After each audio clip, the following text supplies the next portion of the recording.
outside my window. Hello, and welcome to The Bard's Troop with your host, The Green Bard. This is Dany's Dragon Bond, Volume 5, Part 2, The Aloof Dragon. This episode covers Dany and Drogon's bond in her final POV chapter in A Dance with Dragons. We've done the work studying the text for years in this series. These last few episodes are the payoff where we see their bond in bloom. The presentation of that bond initially is not what one might predict. Dragon and rider in unison, all of one mind, each an extension of the other. Instead, Daenerys has difficulty breaking through to Drogon, and later in the chapter, focus seems to shift away from her relationship with the dragon to visions that are virtually all magical, but presented to us as voices from without. Or are they? Quaithe at times is seemingly trying to influence her subsequent actions. At other times, her own inner monologue may be manifesting as fever dreams. A book by George R. R. Martin, in fact. But I question all of this because sometimes, to my eyes, Dany is hearing the ideas of Drogon influencing her thoughts. Yes, I intend to make the case that Drogon has an opinion. But what will be his influence on Daenerys Targaryen? Savage, to be sure, but for good or ill.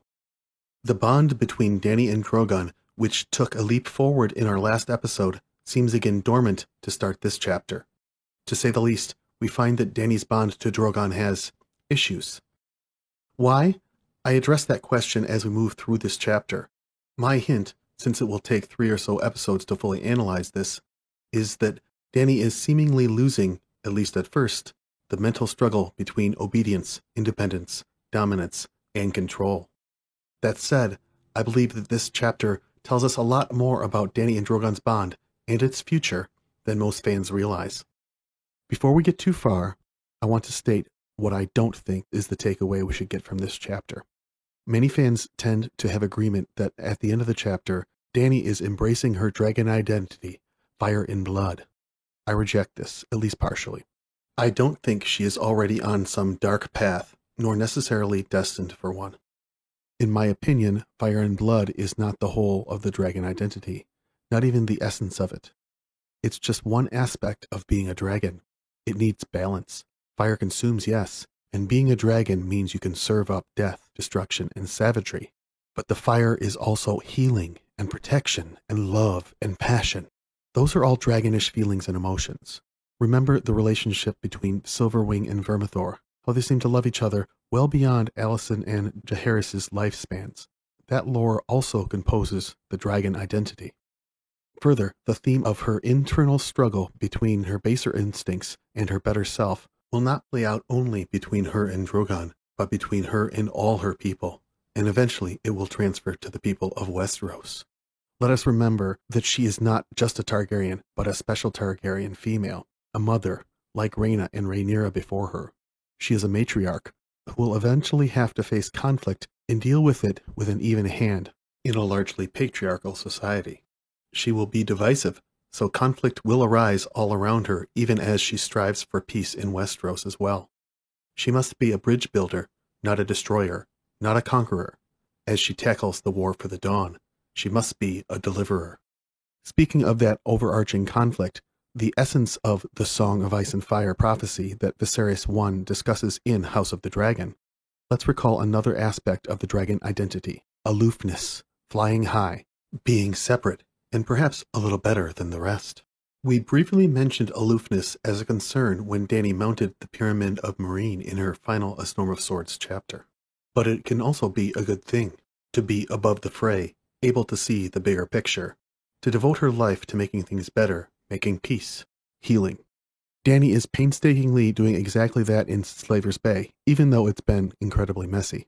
And she has had missteps along the way, like Hosea, and her 2 vengeful acts, questioning the shopkeepers' children sharply and executing all the leaders of the slaver families. But these are just part of a whole. The balance Dany needs to find is out there if she keeps seeking it. That is what I think is in sight as we reach the end of Dany's story in A Dance with Dragons: balance. The type of heroic balance the realm needs from the princess who is promised. Dany can be that, but it is a work in process.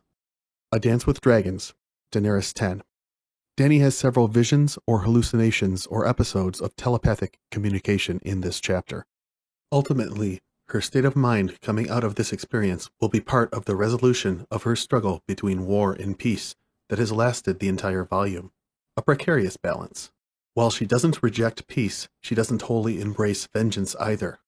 Although we have to contemplate vengeance looming in The Winds of Winter with the encounter with Khal Draco and her oath of justice for Aroa.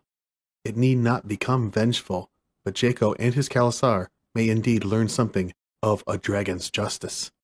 The chapter starts with her intention to go back to Meereen, back to the peace she's made, back to the peace she couldn't stomach, no more than Belwas could, symbolically. The hill loomed larger down here. Dany had taken to calling it Dragonstone, after the ancient citadel where she had been born. She had no memories of that Dragonstone, but she would not soon forget this one. Scrub grass and thorny bushes covered its lower slopes. Higher up, a jagged tangle of bare rock thrust steep and sudden into the sky. There, amidst broken bones, razor-sharp ridges, and needle spires, Drogon made his lair inside a shallow cave. He had dwelt there for some time, Dany had realized when she first saw the hill. The air smelled of ash. Every rock and tree in sight was scorched and blackened, the ground strewn with burned and broken bones. Yet it had been home to him.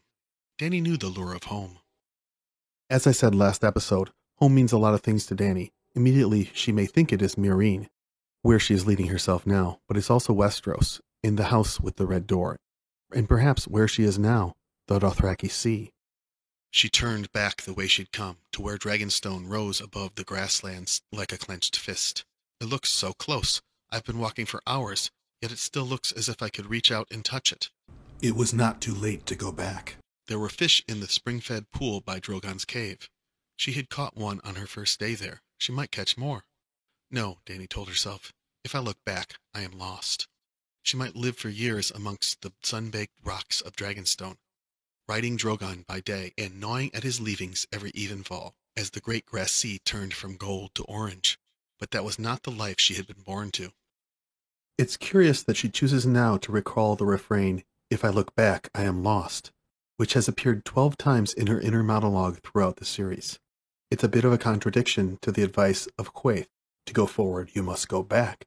She is looking back to Meereen, the home that had become unbearable to her, but this isn't really going forward. My interpretation of Quaithe's counsel is that she needs to go back to the Dothraki to advance her goals. Still, Dany's wish to return to Meereen shows how strongly she values peace and her people, her children. That is a good sign.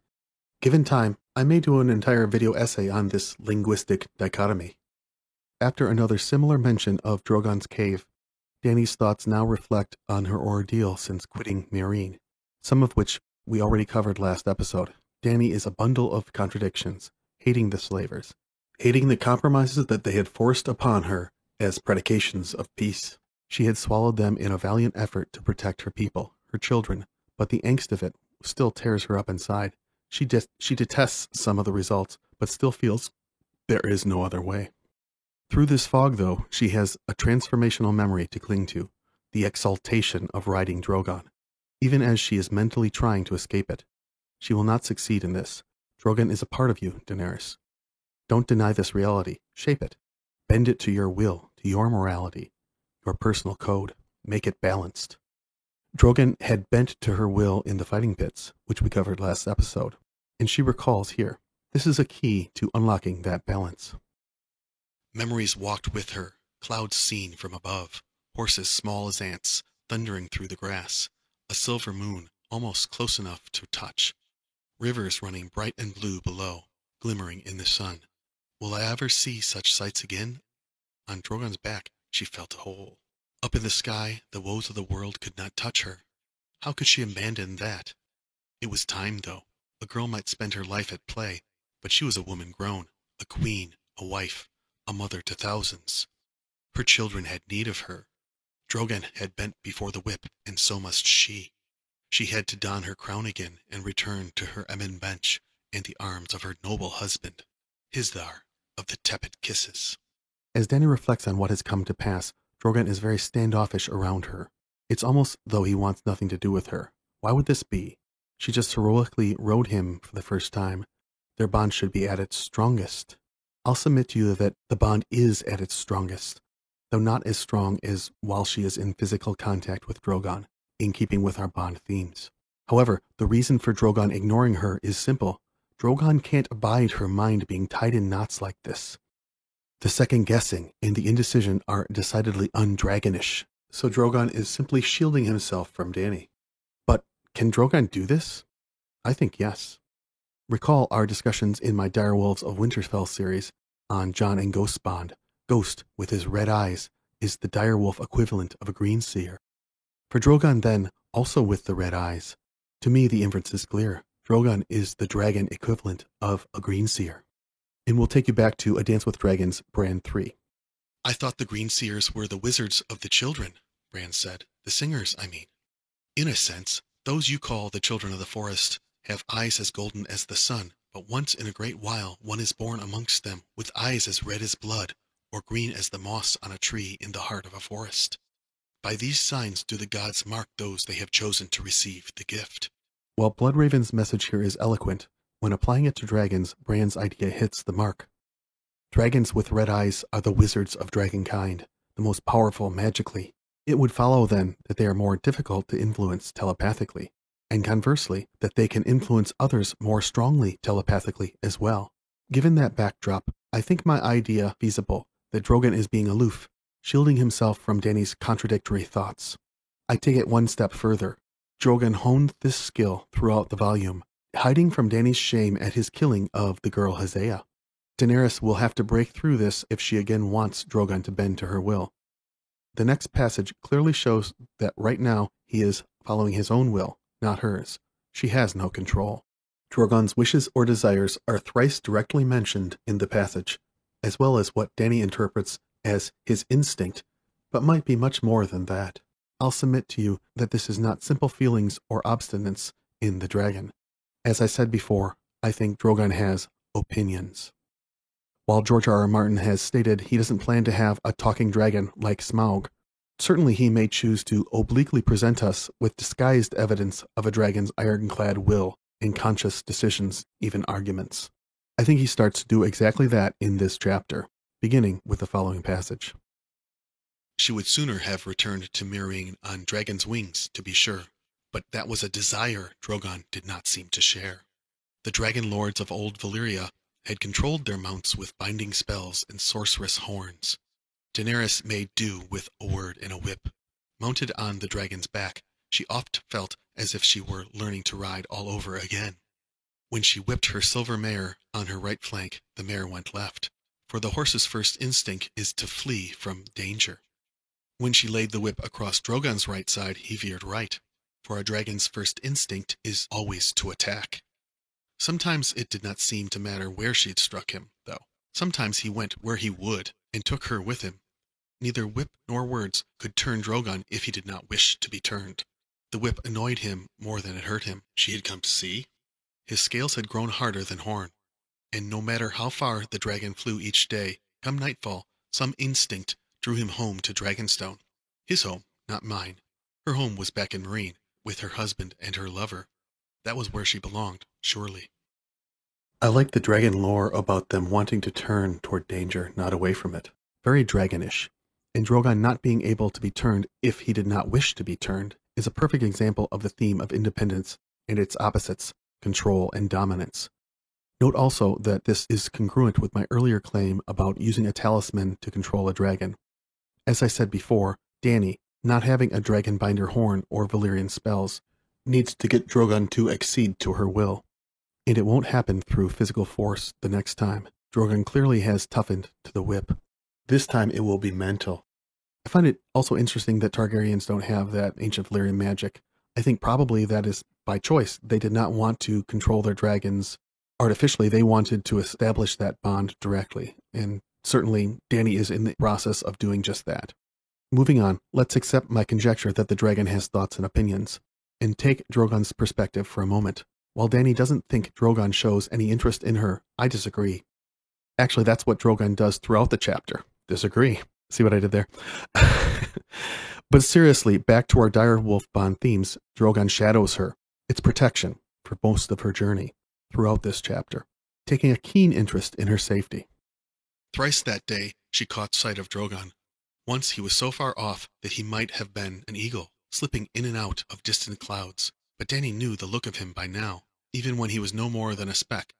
The second time he passed before the sun, his black wings spread and the world darkened. The last time he flew right above her, so close she could hear the sound of his wings. For half a heartbeat, Dany thought that he was hunting her, but he flew on without taking any notice of her and vanished somewhere in the east. Just as well, she thought. He certainly took notice of her. He just let her go about her day, because she wasn't in danger yet.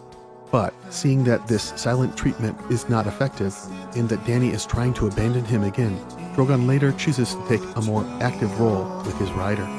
Or at least, that is the conclusion I have come to after studying the interactions and visions in this chapter, temporally as it might be. We'll tackle that in the next couple episodes.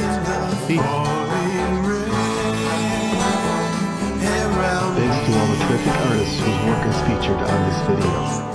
Thanks especially to those in my family who helped in this series so far. Outside my window, here's a tree. Outside my window, here's a tree. If you enjoyed this content, you can also consider supporting us on Patreon.